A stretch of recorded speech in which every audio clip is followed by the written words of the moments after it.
Ah, Edu, eu não gosto desse tipo de expediente. Eu concordo com aquilo que falou o Batista aqui no final da transmissão, na última fala dele, ainda dentro da narração dos 90 minutos, de que dentro das circunstâncias o resultado não pode ser considerado ruim, não. Porque, primeiro, o Sport é um dos candidatíssimos aí, inclusive a título, tem um bom time. Segundo, a Ponte jogou todo o segundo tempo com um jogador a menos. Um pedacinho do primeiro tempo tomou o gol e tomou já com 10 jogadores em campo. Então, o resultado não foi ruim.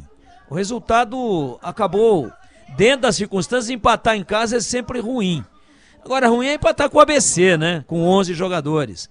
Empatar com o Sport, com 10 jogadores, a Ponte com 10, não é ruim, não. Mas eu não gosto desse tipo de expediente, tá? A Ponte milagrosamente não tomou o gol. Ah, mas deu certo. Ele montou uma estratégia, ele terminou com uma linha de 5.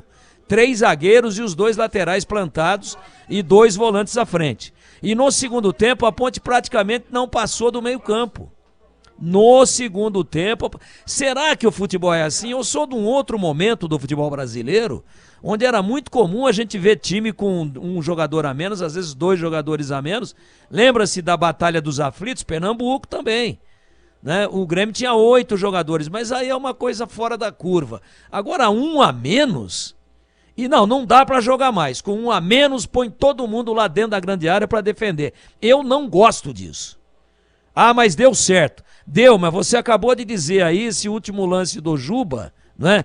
Cara a cara, ele e o Kaique. E o Sport ali, bola roçando, jogou uma barbaridade o Matheus Silva. Para mim, já até antecipo o meu voto aqui. Um paredão, uma atuação perfeita, sem nenhum retoque.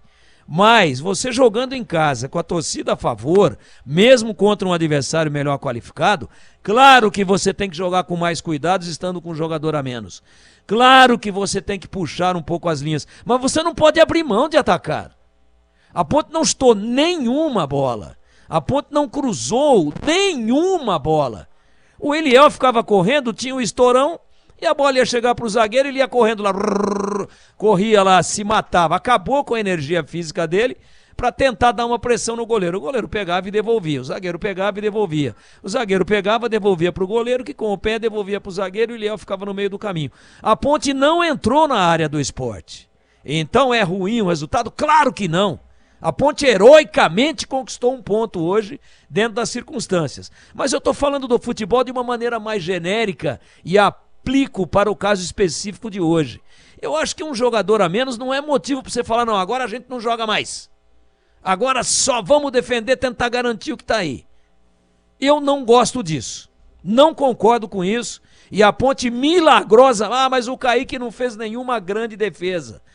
Mas o Sport jogou dentro da grande área da Ponte o tempo todo. Entrou esse Edinho indo no fundo, e Cruz, e Juba do lado esquerdo, e Wagner Love aparando. A Ponte teve um grande mérito, se defendeu bem. Mas além de se defender, teria que ter procurado de alguma maneira alternativas para não deixar de atacar nenhuma vez. E com isso, afastar um pouco o Sport do campo defensivo da Ponte e correr o salutar risco de repente fazer um gol. É o que eu penso. Então, essa estratégia de falar, gente, todo mundo para trás da intermediária, costuma não dar certo. Hoje deu.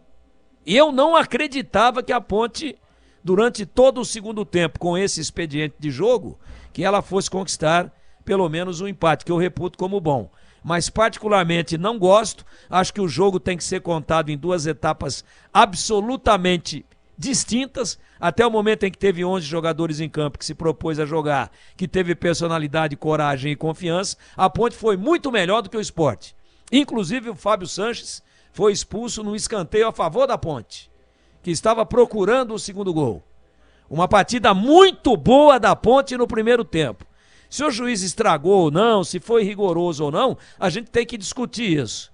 Mas quando a Ponte perdeu um jogador, e é um zagueiro, perdeu esse jogador, veio do intervalo com a proposta de não jogar mais ofensivamente.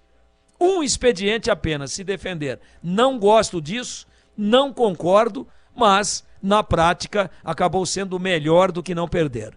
A grande realidade é que a Ponte, em 12 jogos, tem 12 pontos. Continua na magérrima magérrima, média de 1 ponto por jogo. É muito pouco, mas hoje aqui eu tenho que ressaltar a luta da equipe, a competência defensiva e, acima de tudo, a bravura dos jogadores. É isso. Mas eu teria jogado um pouco mais ofensivamente, se não propondo o jogo, mas eu não teria desistido do jogo ofensivo como fez o da Ponte hoje aqui, Edu Pinheiro.